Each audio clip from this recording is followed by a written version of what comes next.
Hey guys, welcome back to Auto Repair guys. Thank you guys for watching and subscribing to the channel. Today will be super helpful video guys to any of you having a Hyundai vehicle guys. It could be anything such as Hyundai Accent, Veloster, Sonata, Elantra, Santa Fe, Tucson guys. If you have any of those and you're trying to clear an engine light and any of the following two codes such as code P2270 or code P2271, stay with us. We'll explain what most likely causes that, how to fix it.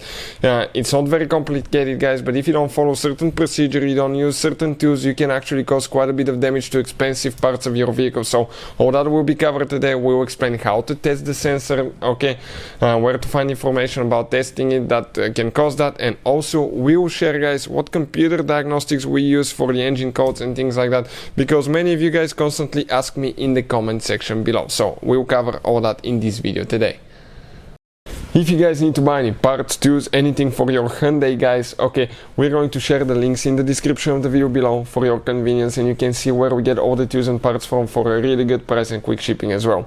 Another thing, every single car we get at the garage, we try to make at least 200 to 300 free repair videos. Why we do that? Simply because our mission at the shop is to save you as much money as we can guys.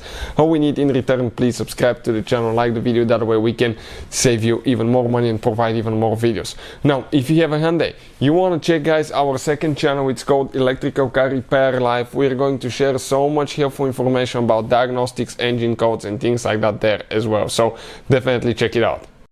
So this specifically guys, it's a 2013 Hyundai that we'll be working on, but you will work on most Hyundais guys with a 3 or 4 cylinder engine.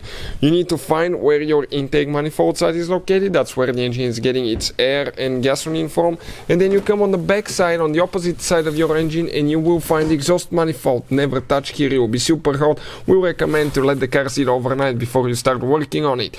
Now on that exhaust manifold you will have 2 oxygen sensors. One is located right there, you can see that one. Okay, this is known as upstream oxygen sensor, or bank 1 sensor 1 guys.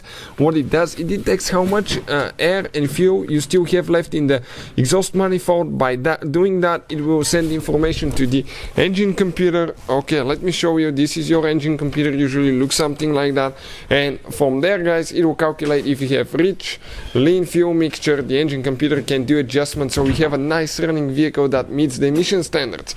But you have a sensor, another sensor, number 2, that's located underneath. Okay, it's the second sensor on the exhaust manifold, and we'll explain what it's for guys, and we'll explain what causes these codes. So this is the computer that we use for diagnostics. It's amazing too guys.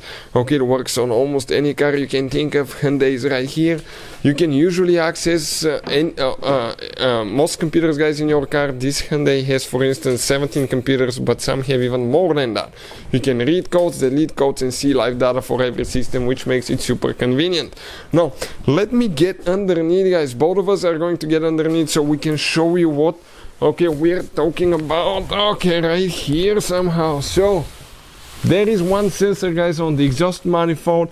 This is on the catalytic converter, right before or right on the top of the catalytic converter or after the catalytic converter. It detects if the catalytic converter is doing its job guys. So things to check: make sure the wire is not melted. It has 2 holders that keep it in place. If it falls off, it can touch the exhaust, it can melt. Check the connector, make sure it's not loose. Reconnect it, make sure it's not full of dirt, dust or anything like that guys. This is the special socket that you need to use to remove that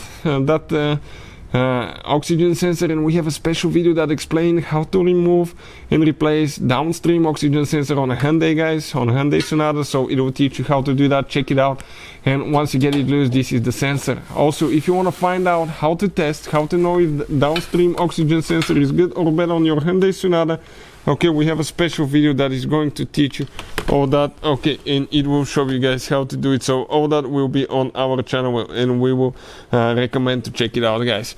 But hopefully guys the video will be helpful. This is the sensor that causes most of the times the codes. If you have any questions, let us know. Thank you for watching and see you next time.